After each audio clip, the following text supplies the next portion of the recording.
All right, here's the important thing to understand about fulfillment is that it is a process and there is a formula, what I call the fulfillment formula, the aptly named. And the way that it works is this. First, I want you to understand that there are these imperatives in your brain given to you by evolution, and you are going to be emotionally rewarded for doing certain things and emotionally punished for not doing other things. And that's where fulfillment comes in. When you put yourself in an evolutionary context, you're going to understand why the formula is what the formula is. So I'll quickly give you the formula and then explain it in context. So the formula goes like this. You're going to work really hard to gain a set of skills that allow you to serve not only yourself, but other people. Okay? Now, why is that the formula? So first of all, it's very important to understand that growing up on the plains of the savannah, you would have had to work really hard to stay alive, to feed your family. So you had to face tremendous danger, massive obstacles. And so nature only has two ways to get you moving, and that is pleasure and pain, punishment, reward. So when it wants behavior, it's going to reward that by making it feel amazing. And if it doesn't want behavior, then it's going to make sure that if you're engaging in it, it sucks. And if it wants you to do something and you don't do it, that will also suck. So this is where pleasure and pain come in, and where you have to really understand why this cycle is so deeply embedded in your brain. So because from an evolutionary standpoint, working hard was necessary for survival, then working hard has to feel good. And conversely, if you're not working hard, then you're going to feel a deep sense of unease. So that's why I say that the first step in the fulfillment formula is that you're going to have to work really hard to gain a set of skills. Now, the reason that you're working hard is because if you don't work hard, even now in a modern context where you can probably get away without putting that much time and effort into something, the reason that fulfillment is going to demand it is because from an evolutionary standpoint, you needed to have that embedded in your brain, the directive to work hard to accomplish these things. So working hard really is its own reward, Dad, something that he used to tell me all the time when I was a kid, and he's absolutely right. It is truly ingrained in us, even though we sometimes fight and don't want to do it, and we also have the impulse to chill and lay on the couch. If you're not working hard, you will feel a deep sense of unease. All right, so we're going to work hard to gain a set of skills. Now, the set of skills is really about serving the group. So we know that humans are a creature that leverages culture. So many other animals are hardwired. And so a horse, when it's born, 20 minutes later, it's doing all the things that a horse can do. But humans are different than that. So we take this long period of gestation, followed by this long infancy. And in all of that, we are going through these different phases of development. And around the ages of 11 to 15, you go into this drinking deeply from the culture moment, where it's not just about your environment anymore, it's about the actual culture and taking in that information. So you're going to gain a set of skills that matter to you and matter to the group.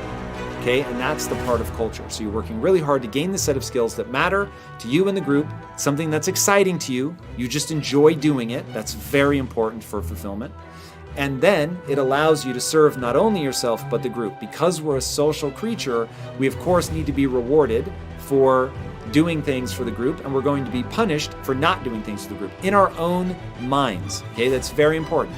If you're not contributing to the group, you will have this sense of meaninglessness. And this is where meaning and purpose come in. I'm doing something not just for myself, but for other people. It is ingrained in your mind to do that. Okay, so you get this set of skills. Now, this is where passion comes in.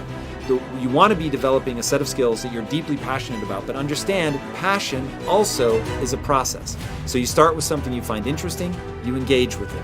If the more you engage with it, the more fascinating it becomes, then we're going to go down the process of gaining actual mastery, doing the boring, difficult, repetitive tasks required to truly master that thing in a way that the group values. Now, when you do that, you get into a passion feedback loop, even though it is boring and difficult at times. As you get better at this thing that matters to the group gives you feedback. And that feedback, when it's positive, feels wonderful. Thank you for whatever your contribution is. Oh my gosh, it really matters. It's amazing. Thank you so much. Which makes you want to do more, which to get that feedback more, you're going to need to go get better at that thing. And that's how you get people in these virtuous cycles. You're working really hard to gain a set of skills that gets the group excited about your contributions, which make you feel good about yourself, which make you want to get even better at that thing so that you can contribute even more to the group. And that is fulfillment. There's all this meaning and purpose behind it. You're doing it to serve other people. It's bigger than yourself. And now you get the neurochemical cocktail that you've been looking for by doing that formula. That's fulfillment. Fail to optimize for fulfillment at your own peril. Think about your life along 6 dimensions. So the goal is this: you're going to take care of yourself. You're going to have a life in 3 years that justifies its suffering. That's the goal. So you can invent the damn life, but you have to think what you would be satisfied with, so you wouldn't be all bitter and resentful. It's like, okay, what do you want from your family? What do you want from your friends? How are you going to educate yourself? What do you want for your career? How are you going to use your time outside of work? How are you going to handle drugs and alcohol and other temptations like that? How are you going to keep yourself mentally and physically healthy? And these are open questions, like you get to answer them. The idea is you can have whatever you want, but you have to figure out what it is. It has to be realistic, and you have to figure out what it is. It's okay, so now develop a vision. What's your life going to be like in 3 to 5 years? So you write it down. Your bad habits and your resentment and your bitterness and all of that, your procrastination gets completely out of hand, and you auger down, and you're in your own personal version of hell in 3 to 5 years. What does that look like? Well, everyone knows that. It's like everyone can look into the future and think, well, if I keep going on this dark path, this is where I'll end up. Well, then you've got little hell outlined for yourself to run away from, and you got a little heaven outlined for yourself to run towards, and then you're motivated. Because sometimes, you're just hopeful. I would like a good thing to happen. It's like, yeah, but I'd like to drink half a bottle of whiskey tonight too. It's like, so which is it going to be? Well, just being hopeful about the future might not be enough, but then you think, oh, I see, like, there's that little hell thing that I outlined that's waiting for me. And maybe I'm afraid of taking the next step forward because it's demanding and challenging. It's like, yeah, I'm afraid of that, but I'm way more afraid of where I might end up if I don't get my act together. And people should be. That's why there are conceptions of hell in so many religions. It's like, hell is a real place. Whether it's eternal, that's a whole different question. Whether it's waiting for you in the afterlife, that's a whole different question. But if you've never met anyone in hell, you haven't lived very long. You haven't had your eyes open. But most of the time you should think, where am I falling short of the ideal? My own ideal. Doesn't have to be one that someone puts on you. Where am I less than I should be? Where am I bitter? Where am I making the world a worse place than it has to be? Like, you ask yourself those questions, you'll be in for a big shock. You say, well, what would happen if you stopped doing that? Stop saying things that make you weak. Stop telling lies that you know to be lies. Stop doing things you know to be useless and counterproductive. Aim high. Adopt some responsibility. And then see what the hell happens. You want to lay your life out so that it's providing you what you need to not be bitter and to work for your best interests and for the interests of everyone else. That would be lovely. And I think it's attainable. And one of the things that I've also been telling people, informing people about, is the idea that life isn't a game. It's a series of games. And the right ethic is to be the winner of the series of games. And part of that means you have to learn how to be a good loser.